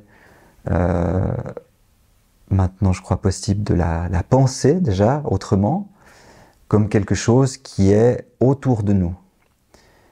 Et la matière est une manifestation particulière de conscience. Et nous, on est un aspect particulier de cette conscience qui est capable de l'observer, d'observer quelque chose de ces aspects de la conscience. Donc la conscience est quelque chose qui est là en fait avant, si on veut dire, autour, et puis dans lequel on baigne, un peu comme la lumière qui nous éclaire. La lumière, on la voit pas, mais dès qu'elle touche quelque chose, hop, elle apparaît. C'est un peu ce que fait la conscience avec nous. On reflète la lumière qui vient. On a des réflecteurs. Donc finalement, ce qu'on voit, c'est le miroir de ce qu'on est. C'est le miroir de ce qui est dans cette conscience. Donc voilà, pour moi, ce que c'est la conscience. C'est quelque chose que beaucoup de traditions spirituelles ou de pratiques de développement de soi ont découvert, exploré, dit déjà avant.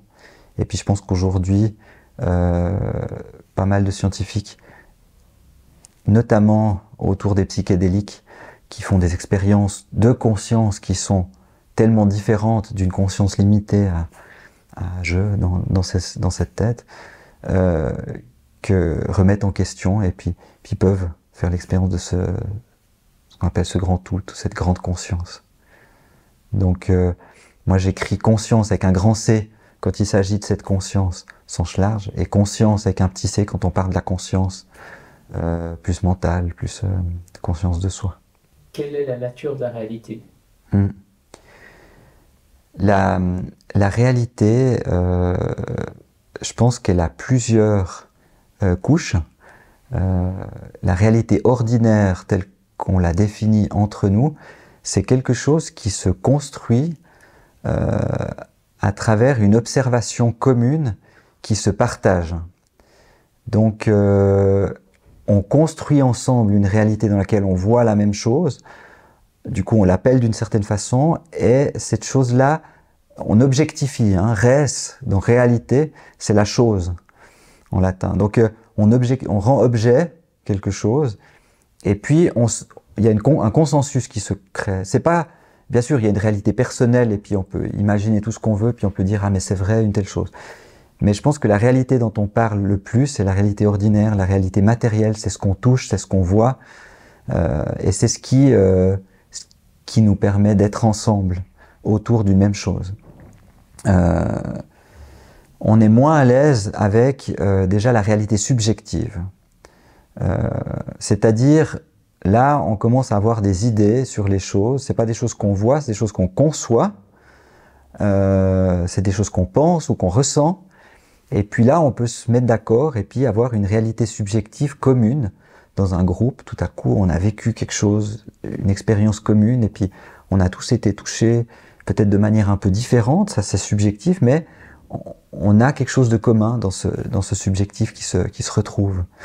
Et là, on construit ensemble une réalité subjective. Et puis après, il y a la réalité non ordinaire. Ça c'est, si on veut, dans le monde chamanique, on parle de réalité ordinaire, de réalité non ordinaire, et puis là on est dans ce monde qui est infini. On peut tout voir, tout percevoir, tout croire. Et je dirais que on peut que dire que c'est vaste et ouais, j'ai envie de dire infini. Et là, on peut... Alors, il est organisé, cette réalité était aussi organisée. Elle a son organisation. Sauf que c'est pas nous qui la structurons. Elle est structurée en amont, et puis là, on rentre dans des visions complexes de soi, dans le sens où, vu qu'on pose une intention, on se relie à cette réalité non ordinaire et on va chercher une réponse, puis cette réalité non ordinaire nous donne une réponse. En tout cas, c'est comme ça que c'est vécu, que c'est exprimé. Donc, c'est comme s'il y a une bibliothèque et puis on peut aller dans cette conscience, dans cette réalité non ordinaire, et puis on peut aller chercher des réponses.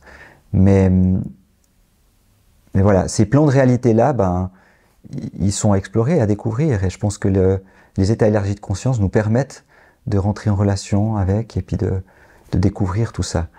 Mais je pense que la réalité, c'est quelque chose qui est construit. Et si on veut changer une réalité, transformer une réalité, on est obligé d'abord soi-même de percevoir autrement, d'avoir une vision qui est différente, puis après d'amener cette vision différente autour de soi, puis de commencer à en parler, et puis ça commence à attirer d'autres personnes, où il y a peut-être d'autres personnes qui commencent à voir les choses autrement, on commence à introduire la spiritualité dans les soins, on commence à voir que c'est intéressant, puis que c'est vital, voilà, puis il commence à y avoir un courant, puis à partir d'une certaine masse critique, ça devient une réalité de nouveau qui s'ancre dans la réalité dans laquelle on se trouve.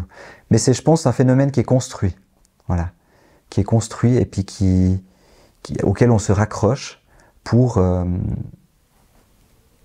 vivre une vie avec un début et une fin. Voilà. Et c'est cette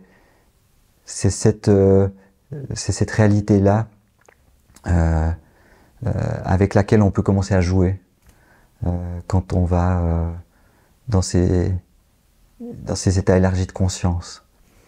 Mais je pense que la réalité peut-être essentielle qu'on doit reconnaître, légitimer, c'est le fait qu'il y a un soi et qu'il y a une réalité subjective et que celle-là, elle est vraie. On ne peut pas enlever à quelqu'un ça. On ne peut pas lui dire « non, mais ce que tu dis, c'est n'importe quoi ».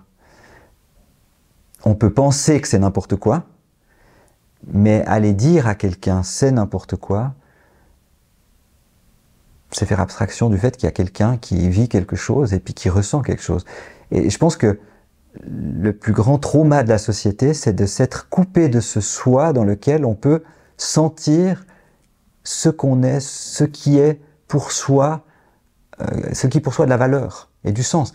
Et retrouver ce droit-là, cette légitimité pleine et entière, c'est ça redevenir soi-même, c'est ça faire le chemin. Et pour moi, c'est ça le sens profond d'une thérapie, d'un début de thérapie, c'est déjà de se réconcilier avec un je qui est vivant et qui est autonome, qui a le droit de sentir et de penser. Et surtout de sentir, parce que on valorise tellement la pensée que même sentir des choses bizarres, on n'ose pas trop les dire parce que qu'est-ce qu'on va penser, puis voilà. Donc c'est retourner dans cette réalité subjective, peu importe si elle est limitée à la personne, puis qu'elle a une valeur que locale, mais à partir de là, se construit la relation avec la réalité objective. Et je pense que on doit partir du jeu pour aller vers l'autre. Voilà, un peu. Il y a d'autres choses, mais je pense que ça, c'est déjà beaucoup. Combien des croyances personnelles influencent-elles notre santé? Bah, les croyances, elles influencent, je dirais, beaucoup plus que la santé. Elles influencent notre façon d'être, notre façon de réagir, notre façon de travailler, notre façon d'être en famille. C'est presque, en fait, le chemin qu'on suit chaque fois qu'on se retrouve dans une situation. Donc ça prédéfinit la route qu'on va suivre. Donc, on a un problème de santé, donc on croit que c'est possible d'être aidé, donc on va aller chercher de l'aide. On croit que personne ne peut nous aider, et puis qu'on doit s'en sortir tout seul, puis qu'on ne doit surtout pas en plus montrer qu'on a un problème de santé parce que les gens vont penser qu'on est faible. Ben on va cacher, on va se retrouver un petit peu à triturer ça dans son coin pour essayer de s'en sortir. Voilà, ces croyances, elles sont fondamentales. Elles définissent tout. Et c'est elles qui dressent déjà le chemin. Quand quelqu'un vient en thérapie, ben, il a déjà fait le pas de penser que peut-être quelqu'un peut interagir avec lui. Donc ça, c'est le grand pas. D'accord ? C'est vraiment le grand pas.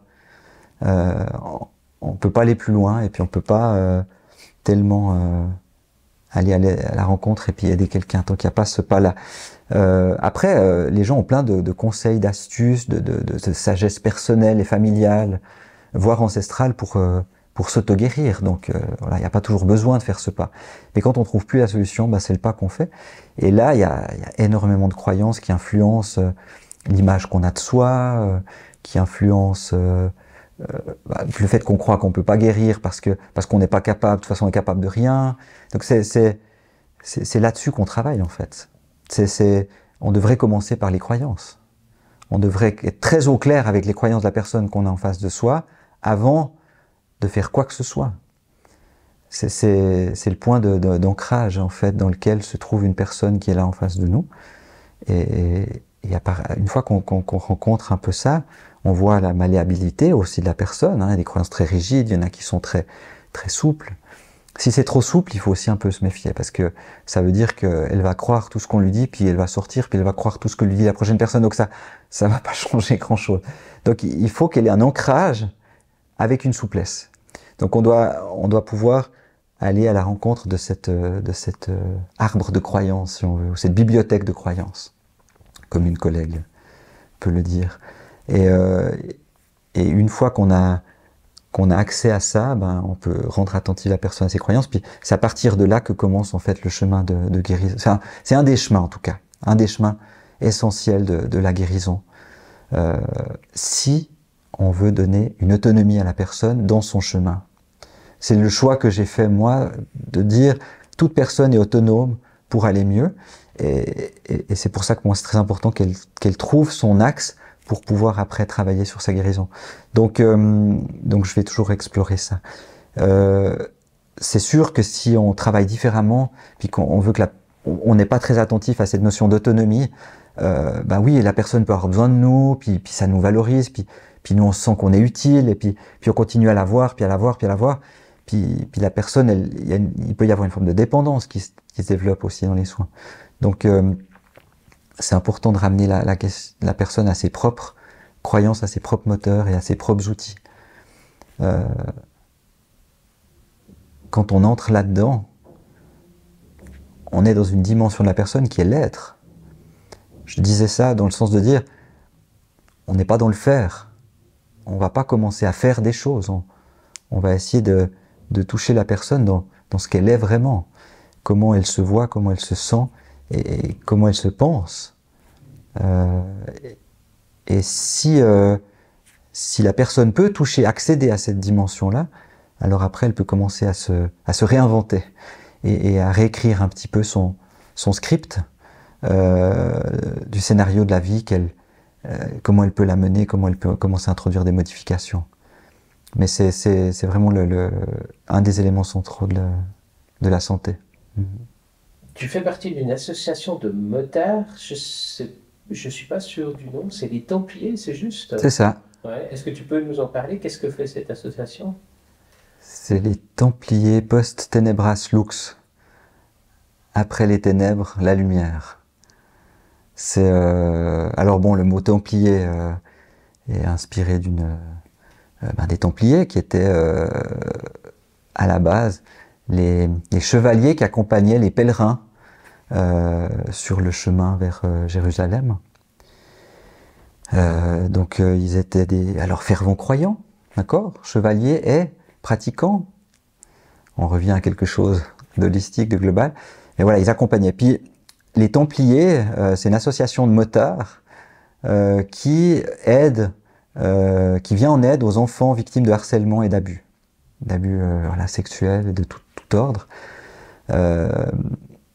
Quand un enfant est victime de ce genre de traitement-là, il est en souffrance, il est souvent seul, parfois il se replie à la maison, il a peur de sortir de chez lui.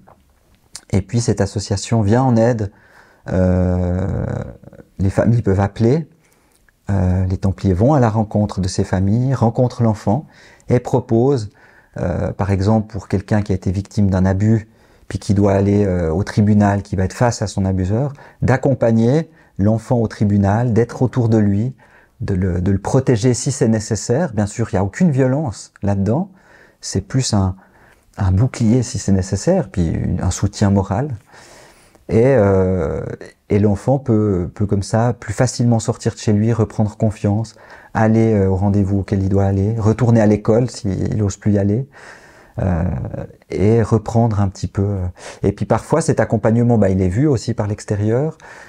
Ça modifie aussi la vision que les gens peuvent avoir, que les agresseurs peuvent avoir, par exemple pour l'enfant qu'ils harcèlent.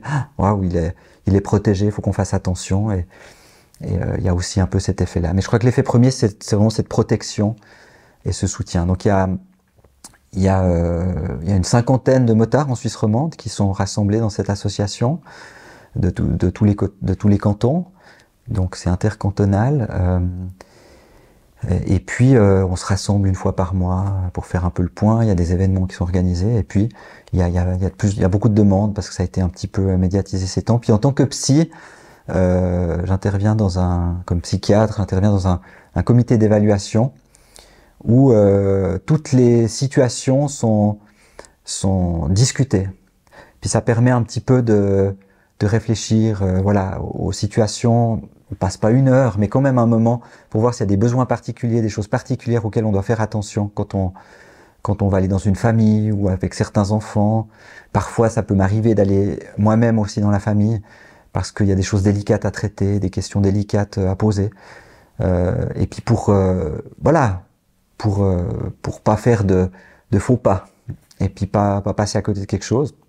Donc c'est une sorte de comité dans lequel il y a aussi quelqu'un de la police qui est là pour tout ce qui est plainte, règles et qu'est-ce qu'on peut faire.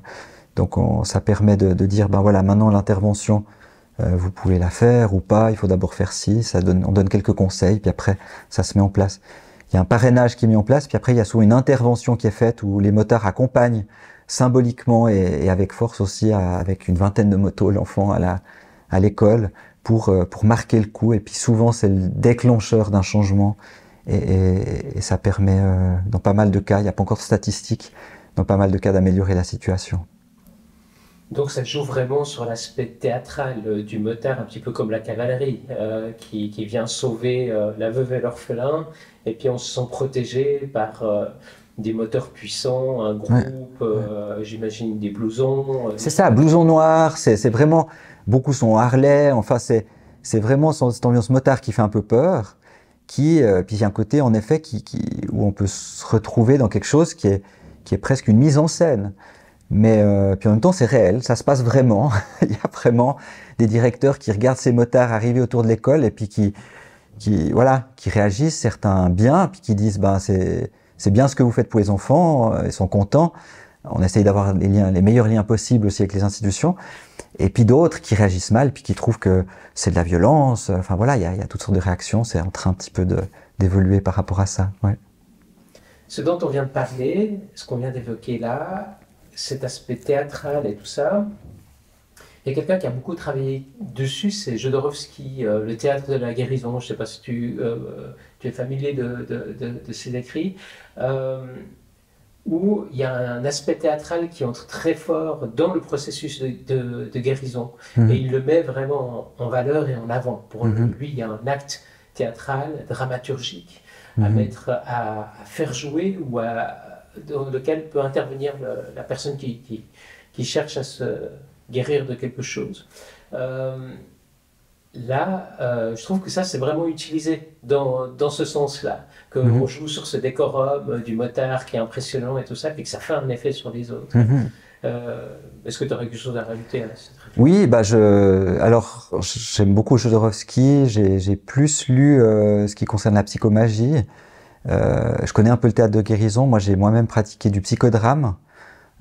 Aussi, le psychodrame, c'est un contexte thérapeutique dans lequel on met en scène des situations et on les joue, parfois avec plus ou moins de guidance, donc parfois on laisse venir un peu le jeu, on définit un peu les rôles, on joue comme ça, puis parfois on peut faire une sorte de mise en scène qui ressemblerait à ces actes de guérison, et c'est extrêmement puissant.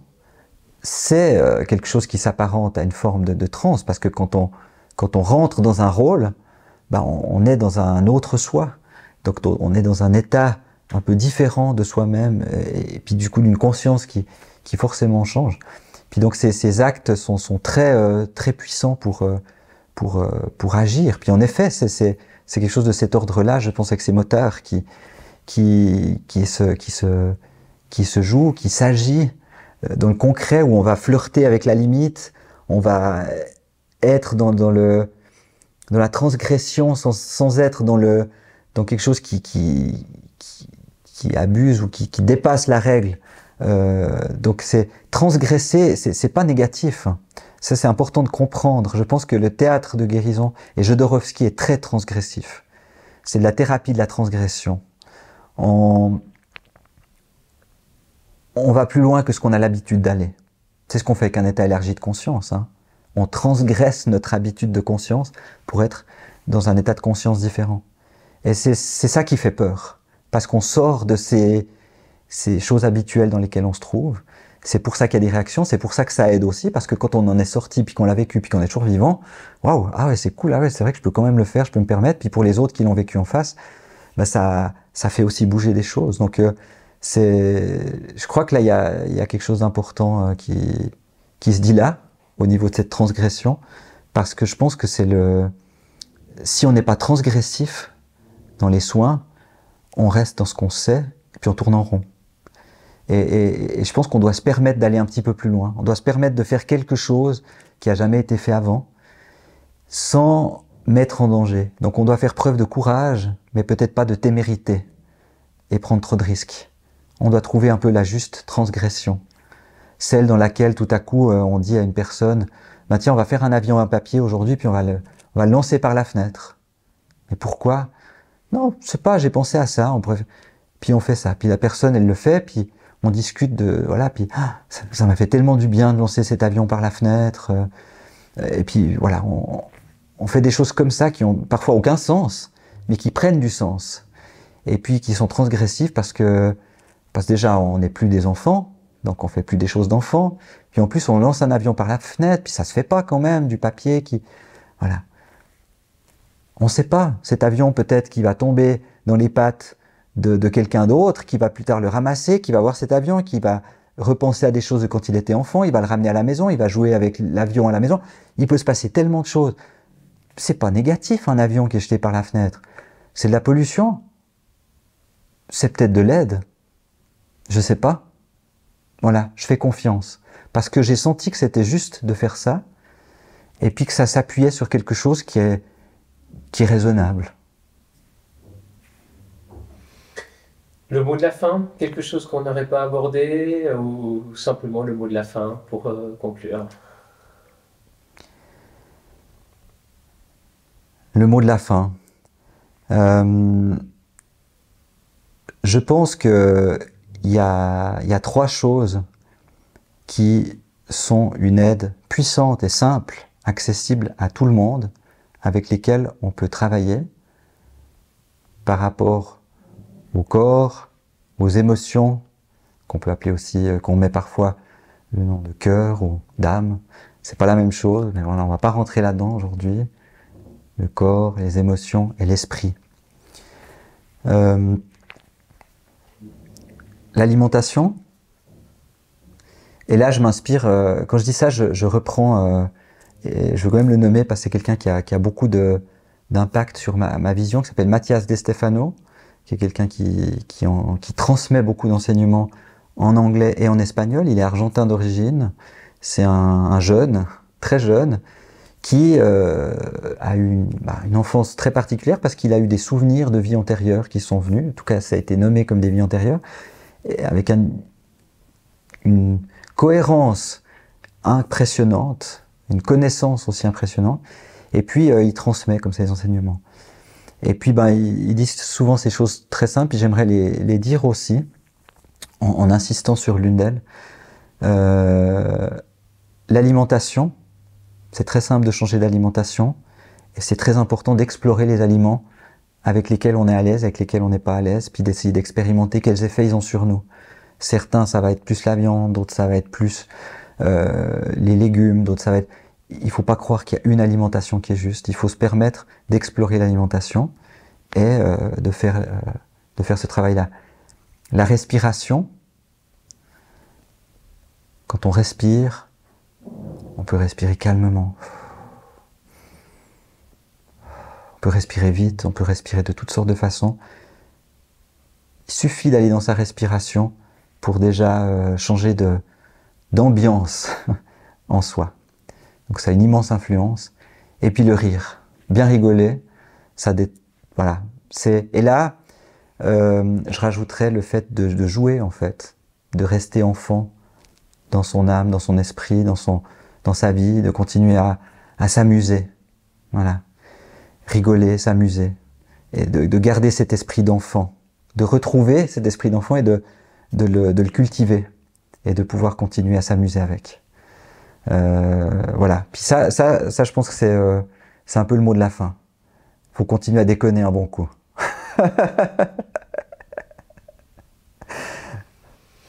Merci beaucoup. Avec plaisir.